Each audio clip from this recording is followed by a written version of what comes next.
جانتے ہیں ہزاروں غم سے آنے کے بعد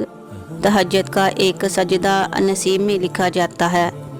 اور وہ سجدہ کرنے والا اللہ کا سب سے پسندیدہ بندہ ہوتا ہے، جس کو وہ ان گنت لوگوں میں سے چن لیتا ہے، جس کی ملاقات کے لیے وہ خود انتظام کرتا ہے، اور رشک آتا ہے مجھے اس شخص کے مقدر پر جس کی ایک پکار سننے کے لیے وہ سارا عالم خاموش کروا دیتا ہے، جس کے دیدار کے لیے وہ آسمان کو سیاہی سے بھر دیتا ہے اور چاروں طرف اندھیرا کر دیتا ہے، تاکہ اس کے بندے کے آنسو کوئی تیسری ذات نہ دیکھ سکے، تاکہ اس کے بندے کے جذبات کی خودداری پر پردہ پڑا رہے۔ سب کو بے فکری کی نیند سلا کر وہ اپنے اس خاص بندے کو اپنی جستجو کی فکر میں لگا دیتا ہے، تاکہ راتوں کا انتظام کرنے کی ضرورت کہاں پڑتی ہے۔ نم آنکھوں اور سسکتا ہوا دل اس کو تہجد میں ڈھونڈ لیتا ہے، وہ جو دو جہانوں میں سما نہیں پاتا، وہ پھر اس ٹوٹے ہوئے دل میں سما جاتا ہے۔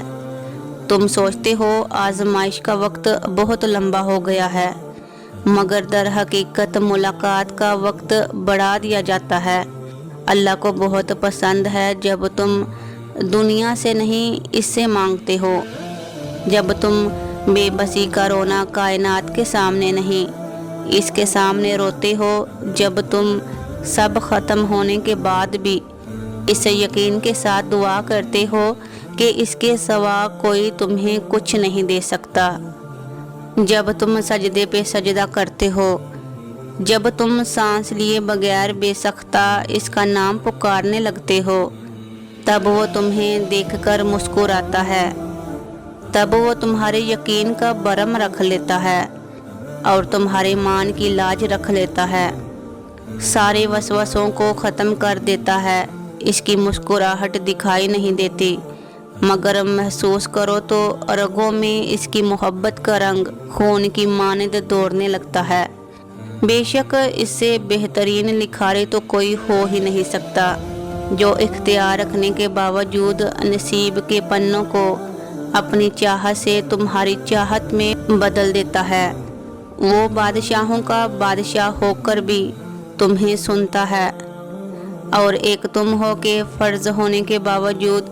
اس کی پکار کا جواب نہیں دیتے۔ کبھی اس کی محبت میں رنگ کر تو دیکھو،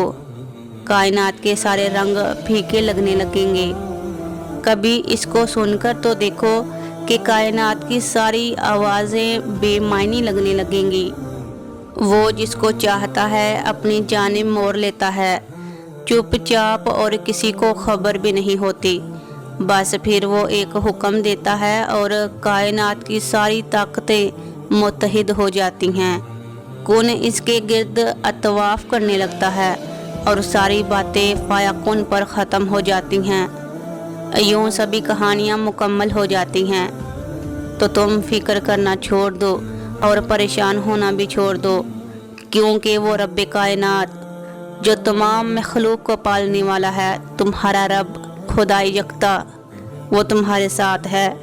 جانتے ہو جب تم جائے نماز پر بیٹھتے ہو اور دعا کے لیے ہاتھ اٹھاتے ہو پر خاموش ہو جاتے ہو، تمہیں سمجھ نہیں آتی کہ تم کیا بولو اور کیا کہو اپنے رب سے، پر وہ رب کائنات ہے، وہ رب کائنات تمہارے دل کی دھڑکنوں کو جانتا ہے، وہ تمہارے دل میں چھپے تمام رازوں کو، تمہاری پریشانیوں کو خوب جانتا ہے۔ تو تم پریشان ہونا چھوڑ دو، وہ خالق کائنات جس نے تمہیں پیدا کیا، وہ تمہارا بہترین نصیب لکھنے والا ہے، کیونکہ وہ 70 ماؤں سے زیادہ تم سے محبت کرتا ہے۔